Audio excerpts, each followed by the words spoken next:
اللہ تعالیٰ نے انسان کو اپنی عبادت اور بندگی کے لیے پیدا کیا۔ انسان کے پیدا کرنے کا مقصد بھی یہی ہے کہ یہ دنیا میں اللہ کا بندہ بن کر اللہ کی مان کر زندگی گزارے۔ بندگی میں جو سب سے بڑی بندگی ہے وہ نماز ہے۔ نماز، باقی عبادات، حج زندگی میں اگر فرض ہوا تو فرض ہے ورنہ نہیں۔ زکوٰۃ اگر آپ صاحب نصاب ہیں تو زکوٰۃ دیں گے ورنہ آپ پر زکوٰۃ نہیں ہے۔ روزے سال میں 1 مہینہ ہے، لیکن نماز دن میں 5 مرتبہ ہے۔ جو دن میں 5 مرتبہ نماز پڑھتا ہے در حقیقت وہ صحیح معنی میں اللہ کا بندہ کہلانے کا مستحق ہے۔ اس لیے نبی کریم صلی اللہ علیہ وسلم نے غصے کا اظہار فرماتے ہوئے فرمایا، جو لوگ جماعت میں شریک نہیں ہوتے، یعنی پڑھتے تو ہیں، گھر میں پڑھتے ہیں، جماعت میں شریک نہیں ہوتے، مسجد میں، میرا جی چاہتا ہے کسی کو امام مقرر کروں اور کچھ لوگوں کو کہوں وہ لکڑیاں اکٹھی کریں اور جا کر ایسے لوگوں کے گھروں کو میں آگ سے جلا دوں۔ کتنا شدید غصہ ہے۔ اس لیے نماز کسی صورت میں بھی معاف نہیں۔ پہلا پارہ اور 5واں پارہ اللہ نے حالات جنگ کی نماز کا بھی ذکر کیا ہے۔ جنگ کتنا مشکل ترین مرحلہ ہے، لیکن فرمایا اس میں بھی معاف نہیں ہے۔ پیدل سوار، اگر دشمن کا زیادہ خطرہ ہے 2 گروہ بناؤ، 2 جماعتیں بناؤ، ایک جماعت دشمن کا مقابلہ کرے گی، دشمن کا سامنا کرے گی، دوسری جماعت نماز پڑھے گی۔ اگر آپ کی غزوہ خندق میں نمازیں رہ گئی تھیں جنگ کی شدت کی وجہ سے، آپ نے قضا فرمائی اور فرمایا اللہ ان لوگوں کی قبروں کو جہنم کی آگ سے بھر دے، انہوں نے آج ہماری 2 نمازیں قضا کروا دی ہیں۔ نماز جب سے فرض ہوئی پوری زندگی رسول اللہ صلی اللہ علیہ وسلم نے ایک نماز بھی نہیں چھوڑی۔ اگر نماز معاف ہوتی تو نبی پاک صلی اللہ علیہ وسلم کو معاف ہوتی۔ حدیث پاک میں رسول اللہ صلی اللہ علیہ وسلم نے فرمایا، جو لوگ نماز نہیں پڑھتے قیامت والے دن وہ فرعون، حامان، قارون اور امیہ بن خلف کے ساتھ ہوں گے، یعنی ان مشرکین کے ساتھ ان لوگوں کا حشر ہوگا جو نماز نہیں پڑھتے۔ نماز آپ کسی کے لیے نہیں پڑھیں گے، اپنے لیے پڑھیں گے۔ پڑھیں گے تو آپ کے نامہ اعمال میں نیکیوں کا اضافہ ہوگا، نہیں پڑھیں گے تو آپ کسی کا نقصان نہیں کر رہے، آپ خود کا نقصان کر رہے ہیں۔ ان البر لیضر علی رأس العبد ما دام فی صلاتہ، رسول اللہ صلی اللہ علیہ وسلم نے فرمایا بندہ جب تک نماز میں رہتا ہے بھلائیاں اس کے سر پر اللہ بکھیر دیتے ہیں، رحمتیں اس کے سر پر پڑتی رہتی ہیں۔ وہ جب تک نماز میں ہے وہ اللہ کی رحمت میں ہے۔ اس لیے کوشش کیجئے 5 وقت کی نماز کی مکمل پابندی کیجئے۔ کسی صورت میں بھی، سفر ہو، حضر ہو، صحت ہو، بیماری ہو، خوشی ہو، غمی ہو، نماز کسی صورت میں بھی نہیں چھوٹنی چاہیے۔ اور رمضان المبارک کا مہینہ ہے، اس میں تھوڑی سی ایک اضافی عبادت بھی ہے، وہ ہے تراویح۔ اس میں کوئی زیادہ وقت بھی نہیں لگتا، گھنٹہ 1.25 گھنٹہ لگتا ہے، تو اس کو بھی پڑھیے۔ حدیث پاک میں ہے رسول اللہ صلی اللہ علیہ وسلم نے فرمایا من قام رمضان ایمانا و احتسابا غفر له ما تقدم من ذنبه، جس آدمی نے رمضان کی حالت میں قیام کیا یعنی تراویح پڑھی تو اللہ کے وعدوں پر یقین کرتے ہوئے اور اجر و ثواب کی امید رکھتے ہوئے، غفر له ما تقدم من ذنبه، اللہ اس کے پچھلے سارے گناہوں کو معاف فرما دیں گے۔ کتنی بڑی فضیلت ہے۔ آپ اللہ کے وعدوں پر یقین رکھیں، اللہ سے اجر و ثواب کی امید رکھیں، تراویح پڑھیں تو انشاءاللہ تعالی اللہ آپ کے گزشتہ گناہوں کو کیا کر دیں گے؟ معاف فرما دیں گے۔ پھر ایک حدیث میں ہے، جیسے جمعہ والے دن بھی میں نے بیان کیا، کہ رمضان المبارک میں نفل نماز کا ثواب فرض کے برابر ملتا ہے۔ لوگ بہانے تلاش کرتے ہیں، جی تراویح ہے، سنت ہے، فلاں ہے، فلاں ہے۔ بھئی تم اجر تو دیکھو، اجر کتنا ہے؟ یہی سنت فرض کے برابر پہنچ چکی ہے۔ حضرت ابو سلمہ رضی اللہ تعالی عنہ کو رسول اللہ صلی اللہ علیہ وسلم نے فرمایا تھا، ابو سلمہ اگر تو قیامت والے دن ان اردت ان تلقانی فاکثر السجود، اگر تو چاہتا ہے قیامت والے دن تیری میری ملاقات ہو تو سجدے کثرت سے کیا کر۔ حضرت ربیعہ بن کعب اسلمی رضی اللہ تعالیٰ عنہ خادم خاص تھے۔ خادم خاص ہر وقت خدمت کے لیے تیار رہتے تھے۔ رات کو تہجد کے لیے رسول اللہ صلی اللہ علیہ وسلم بیدار ہوئے، یہ بھی پانی لے کر پہنچ گئے۔ رات کو تہجد میں جب آپ نے دیکھا کہ ربیعہ اس وقت بھی خدمت کے لیے تیار ہے، آپ نے فرمایا ربیعہ مانگو جو مانگتے ہو، جو مانگو وہ میں تمہیں عطا کروں گا۔ تو اگر آپ ہمارے جیسا کوئی ہوتا تو وہ کیا کہتا؟ کاروبار میں ترقی ہو جائے، مکان نہیں بن رہا، فلاں نہیں ہو رہا، فلاں نہیں ہو رہا۔ حضرت ربیعہ نے کیا کہا؟ یا رسول اللہ قیامت والے دن آپ کا ساتھ چاہیے مجھے۔ آپ نے فرمایا سل تو تھا اور کچھ مانگ دوں گا۔ کہا نہیں کچھ بھی نہیں چاہیے، میں یہی چاہتا ہوں قیامت والے دن آپ کا ساتھ نصیب ہو جائے۔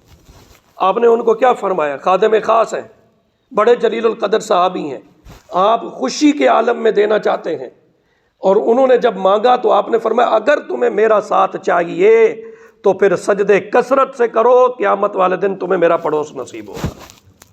یاد رکھو، سجدے نہیں کرو گے، نماز نہیں پڑھو گے، تراویح نہیں پڑھو گے، رسول اللہ صلی اللہ علیہ وسلم سے دور کر دیے جاؤ گے۔ آپ نے کیا فرمایا؟ رات بھی میں نے بات عرض کی تھی، آپ نے فرمایا میری آنکھوں کی ٹھنڈک کس میں ہے؟ نماز میں ہے۔ جو نماز پڑھتا ہے وہ رسول اللہ صلی اللہ علیہ وسلم کی آنکھوں کو ٹھنڈا کرتا ہے، وہ رسول اللہ صلی اللہ علیہ وسلم کے سینے کو ٹھنڈا کرتا ہے، اور جو اللہ کے رسول کی آنکھوں اور سینے کو ٹھنڈا کرنے والے ہیں وہ قیامت والے دن بھی اللہ کے رسول کے سامنے ہوں گے۔ ایک حدیث میں آتا ہے، ایک صحابی ہے، ابو داؤد شریف کی حدیث ہے، یا رسول اللہ آج میں نے بڑا کاروبار کیا، بڑا نفع حاصل کیا، ایک مرتبہ سامان لیا پھر بیچا مجھے نفع ہوا، پھر اس کو آگے بیچا پھر نفع ہوا، 3000 تولے چاندی میں نفع حاصل کر کے بیٹھا ہوں۔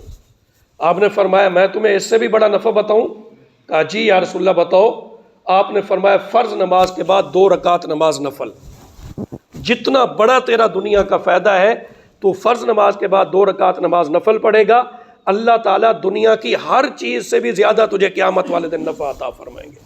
دنیا کے 1 ٹکے کا ہمیں کہیں فائدہ ہو رہا ہو، کیسے ہم ذلیل ہو رہے ہوتے ہیں، اور اللہ کے لیے ہم نے مشقت ہی کیا برداشت کی ہے۔ وہ بھائی ہم نے تو اپنے جسم کو تھکایا ہی نہیں ہے، ہمارے تو پسینے کا ایک قطرہ نہیں بہا۔ کسی کا دین کے لیے کوئی خون بہا ہے؟ کسی نے دین کے لیے کوئی پسینہ بہایا ہے؟ دین کے لیے کسی نے کوئی قربانی دی ہے یا جسم کو تھکایا ہے؟ صحابہ نے کتنا کچھ قربانیاں دی ہیں، کتنا کچھ انہوں نے اپنے آپ کو کھپا دیا، جانیں نچھاور کر دیں۔ سیدہ سمیہ کے جسم کے 2 ٹکڑے ہو گئے، زنیرہ کی آنکھیں نکال دی گئیں، اور حضرت عمار رضی اللہ تعالی عنہ اور ان کے والد یاسر کو بڑی بے دردی کے ساتھ شہید کر دیا گیا۔ سیدنا بلال کو ساری رات تشدد کیا جاتا رہا۔ تو بھائی قربانیاں تو انہوں نے دی، ہماری تو کوئی قربانی نہیں ہے۔ ہم سے تو 5 وقت کی نماز ہی نہیں پڑھی جاتی، تراویح کا موقع آتا ہے تو ان کے پاس لاکھوں بہانے ہوتے، تراویح ہے۔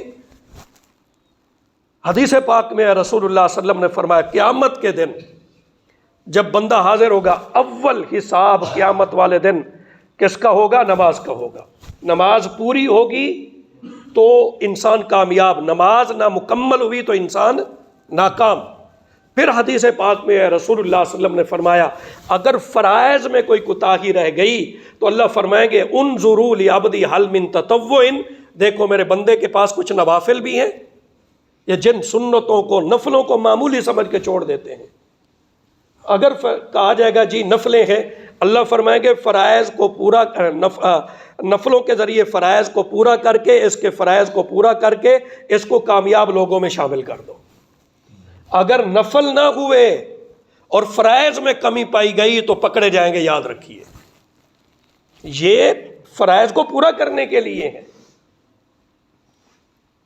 اس لیے میرے بھائیو، دوستو، بزرگوں، نبی کریم صلی اللہ علیہ وسلم بہت زیادہ زور دیا کرتے تھے اس بات پر کہ جتنا ہو سکے، ایک حدیث پہ ہے آپ نے فرمایا تم میں سے جو شخص پابندی سے 12 رکعت سنت پڑھے گا، کتنی رکعت؟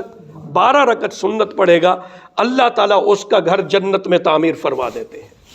فجر سے پہلے 2 سنتیں، زور سے پہلے 4 اور زور کے بعد 2، پھر مغرب کے بعد 2 اور پھر عشاء کے بعد 2۔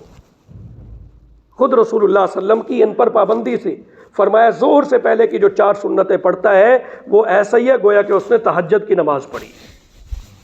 آپ نے فرمایا اے اللہ جو عصر سے پہلے 4 رکعت سنت پڑھتا ہے تو اس پر اپنی خاص رحمتیں نازل فرما. اس لیے کوشش کیجئے، اور بالخصوص جوانی کی عبادت اللہ کو بہت محبوب ہے، بہت پسند ہے. رسول اللہ صلی اللہ علیہ وسلم نے فرمایا 7 آدمیوں کو اللہ عرش کا سایہ نصیب فرمائیں گے. جب سارے لوگ کوئی گھٹنوں تک، ٹخنوں تک، کوئی کمر تک، کوئی کندھوں تک، کوئی کانوں تک پسینے میں ڈوبا ہوا ہوگا نا، تو 7 آدمیوں کو ذرہ برابر بھی کچھ نہیں ہوگا. ان میں ایک وہ بھی ہے جو جوانی میں عبادت کرتا تھا.